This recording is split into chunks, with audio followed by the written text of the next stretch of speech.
নারী জন্মসূত্রে কারোর কন্যা, ধর্মসূত্রে কারোর পত্নী, আর কর্মসূত্রে কারোর মা। আমাদের মনে এই ছবি আঁকা রয়েছে একজন নারীকে নিয়ে, তাই না? একটা অতুলনীয় ভূমিকা রয়েছে নারীদের আমাদের জীবনে, আর নারী ছাড়া আমরা কিছুই নই। কিন্তু অধিকার, সেখানে আমরা একটা ভুল করে বসি।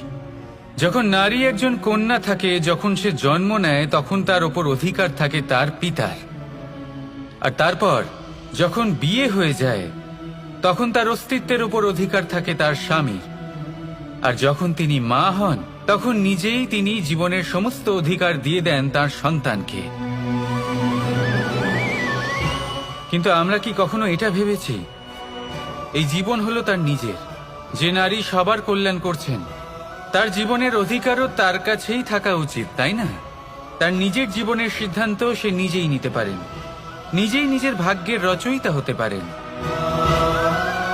আর এর জন্য আমাদের নিজেদের পাল্টাতে হবে, দৃষ্টিভঙ্গি পাল্টাতে হবে। কারণ এই ধারণা সেটা আজ বা কালকের ব্যাপার নয়, এটা ঘটে চলেছে বহু বছর ধরে আর চলতেই থাকবে যদি আমরা এটা না বদলাই। আর এটা তখনই সম্ভব হবে যখন আমরা নিজেদের মধ্যে পরিবর্তন আনব। তাই আজকের পর থেকে, এই মুহূর্ত থেকে, কোনো নারীর ওপর অকারণ অধিকার স্থাপনের আগে সহস্রবার ভেবে দেখবেন। কারণ যখন নারী নিজের অধিকার কেড়ে নিতে বাধ্য হবেন, তখন শুধু এবং শুধুমাত্র বিনাশই ঘটবে। রাধা রাধা।